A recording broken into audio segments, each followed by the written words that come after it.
할렐루야. 오늘 매일 주님과 함께 찬송가 309장 목마른 내 영혼 함께 부르며 시작하도록 하겠습니다.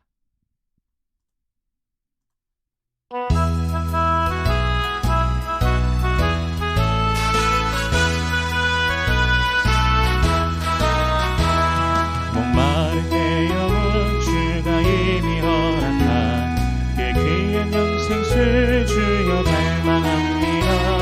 그 약속 따라서 힘써 간구하오니 오 주여 내 기도 와서 들어주소서. 예수의 사랑 예수의 사랑 바다 물결같이 내게 임하니 영광의 물결에 온전히 쌓여서 내 영혼의 기쁨 한량없도다. 주 내게 약속한 큰 내려두시려 은혜의 저구름 건너편에 떠올라 그 귀한 징조가 내게 밝히 보이니 나 힘을 다하여 주께 간구합니다. 예수의 사랑 예수의 사랑 바다 물결같이 내게 임하니 영광의 물결에 온전히 쌓여서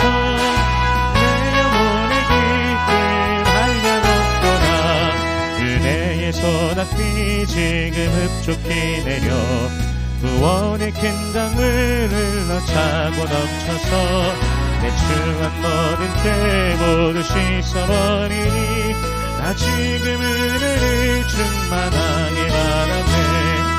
예수의 사랑 예수의 사랑 바다 물결같이 내게 임하니 영광의 물결에 온전히 쌓여서 내 영혼의 기쁨 알려걷도다. 내 차고 넘치는 주의 은혜의 물결 힘차게 밀려와 내게 만족합니다. 오 할렐루야로 주를 찬송하오니 내 맘의 기쁨이 항상 충만합니다.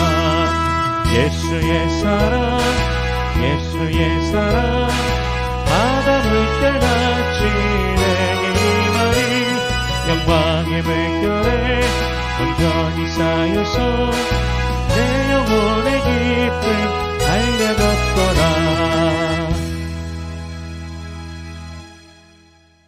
아멘. 오늘 매일 주님과 함께 나눌 말씀은 사사기 20장 1절에서 7절까지의 말씀입니다. 사사기 20장 1절에서 7절까지의 말씀 봉독하겠습니다. 이에 모든 이스라엘 자손이 단에서부터 브엘세바까지와 길르앗 땅에서 나와서 그 회중의 일제히 미스바에서 여호와 앞에 모였으니 온 백성의 어른 곧 이스라엘 모든 지파의 어른들은 하나님 백성의 총회에 섰고 칼을 빼는 보병은 40만 명이었으며 이스라엘 자손이 미스바에 올라간 것을 베냐민 자손이 들었더라. 이스라엘 자손이 이르되 이 악한 일이 어떻게 일어났는지 우리에게 말하라 하니 레위 사람 곧 죽임을 당한 여인의 남편이 대답하여 이르되 내가 내 첩과 더불어 베냐민에 속한 기브아에 유숙하러 갔더니 기브아 사람들이 나를 치러 일어나서 밤에 내가 묵고 있던 집을 에워싸고 나를 죽이려 하고 내 첩을 욕보여 그를 죽게 한지라. 내가 내 첩의 시체를 거두어 쪼개서 이스라엘 기업의 온 땅에 보냈나니 이는 그들이 이스라엘 중에서 음행과 망령된 일을 행하였기 때문이라. 이스라엘 자손들아 너희가 다 여기 있은즉 너희의 의견과 방책을 낼지니라 하니라. 아멘. 잠시 기도하겠습니다. 살아계신 하나님 은혜를 감사합니다.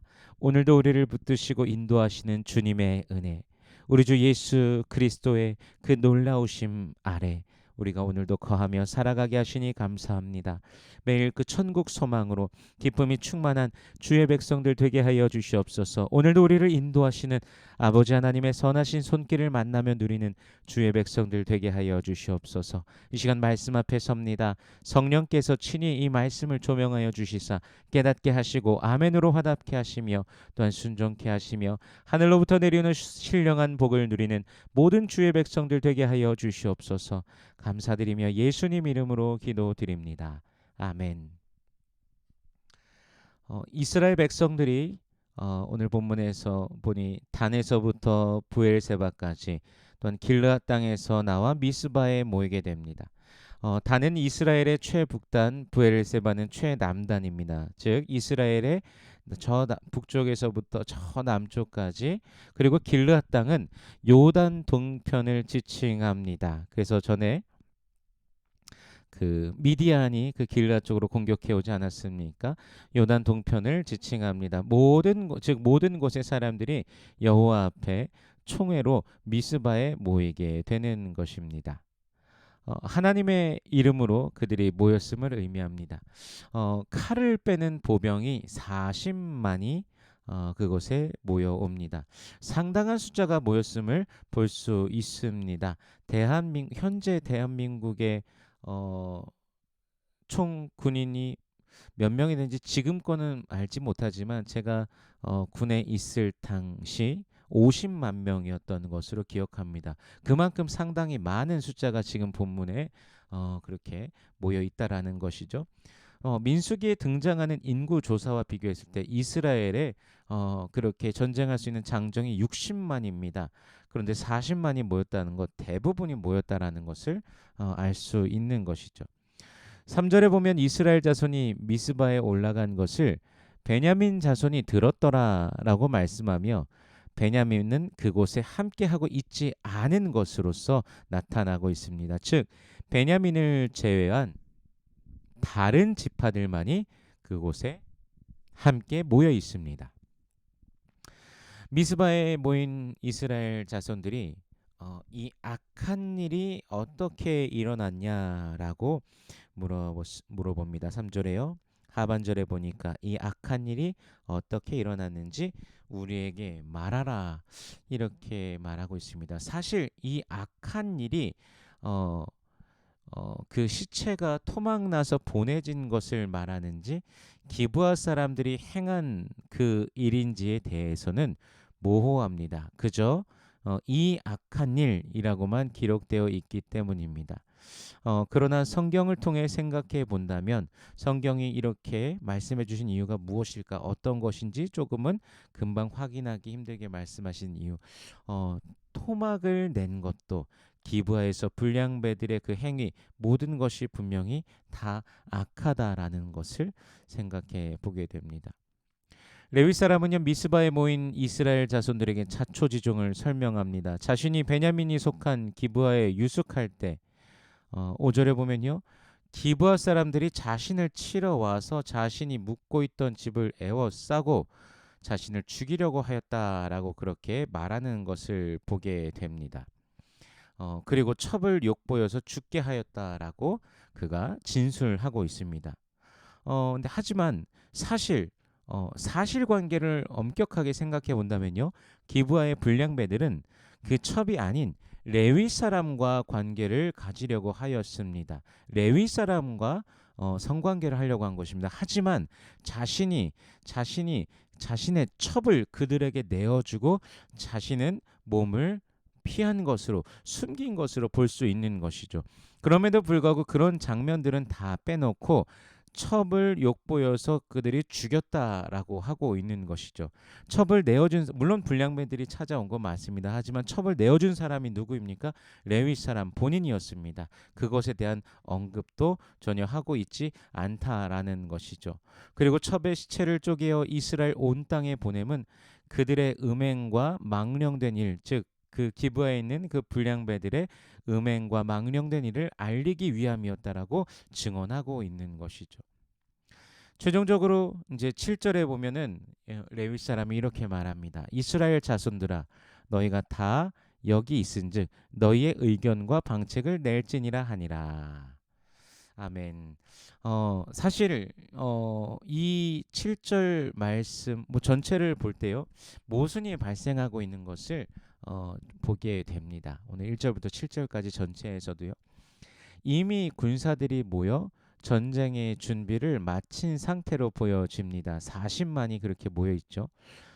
법정이 열려져서 그 어떤 결과물도 나오지 않았는데 이미 어떻게 할지는 결정된 것 같습니다. 그런데 그렇다면 무슨 일이 있었는지 그 누군가는 진술을 해야 되는데 발생한 사실에 대해 진술하는 사람이 레위 사람밖에 없습니다.